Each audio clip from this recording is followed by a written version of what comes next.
ಜಿಲ್ಲಾಡಳಿತ, ಜಿಲ್ಲಾ ಪಂಚಾಯಿತಿ, ನಗರಸಭೆ ಹಾಗೂ ರೋಟರಿ ಸಂಸ್ಥೆಗಳ ಸಂಯುಕ್ತಾಶ್ರಯದಲ್ಲಿಂದು ನಡೆದ ಸ್ವಚ್ಛತಾ ಹಿ ಸೇವಾ ಅಭಿಯಾನಕ್ಕೆ ಚಾಮರಾಜನಗರದಲ್ಲಿ ಜಿಲ್ಲಾಧಿಕಾರಿ ಶ್ರೀರೂಪಾ ಚಾಲನೆ ನೀಡಿದರು.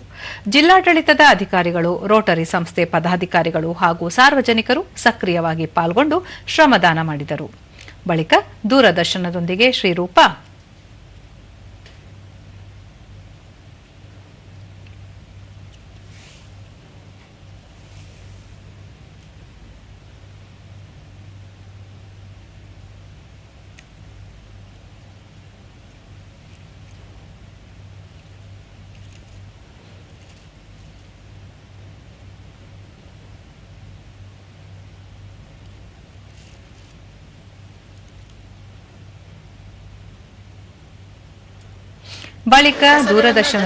ಶ್ರೀರೂಪಾ ಪಟ್ಟಣದ ಸೌಂದರ್ಯವನ್ನು ಹೆಚ್ಚಿಸುವುದು ಮತ್ತು ಸಾರ್ವಜನಿಕರಲ್ಲಿ ನೈರ್ಮಲ್ಯದ ಬಗ್ಗೆ ಅರಿವು ಮೂಡಿಸುವುದು ಅಭಿಯಾನದ ಮುಖ್ಯ ಉದ್ದೇಶವಾಗಿದೆ.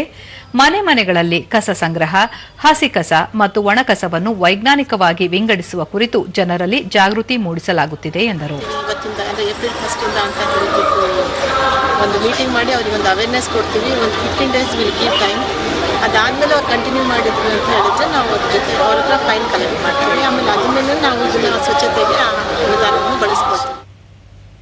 ರೋಟರಿ ಸಂಸ್ಥೆ ಸಹಾಯಕ ಗವರ್ನರ್ ಡಿಎಸ್ ಗಿರೀಶ್ ಇಂದು ವಿವಿಧ ಸ್ವಯಂ ಸೇವಾ ಸಂಸ್ಥೆಗಳ ಸಹಯೋಗದೊಂದಿಗೆ ಪಟ್ಟಣದ ಸ್ವಚ್ಛತೆಗಾಗಿ ಶ್ರಮದಾನ ಹಮ್ಮಿಕೊಳ್ಳಲಾಗಿದೆ. ಚಾಮರಾಜೇಶ್ವರ ದೇವಾಲಯದ ಉದ್ಯಾನವನವನ್ನು ಸ್ವಚ್ಛಗೊಳಿಸುವ ಮೂಲಕ ಸಾರ್ವಜನಿಕರಿಗೆ ಸ್ವಚ್ಛತೆಯ ಸಂದೇಶ ಸಾರುತ್ತಿದ್ದೇವೆ ಎಂದು ತಿಳಿಸಿದರು.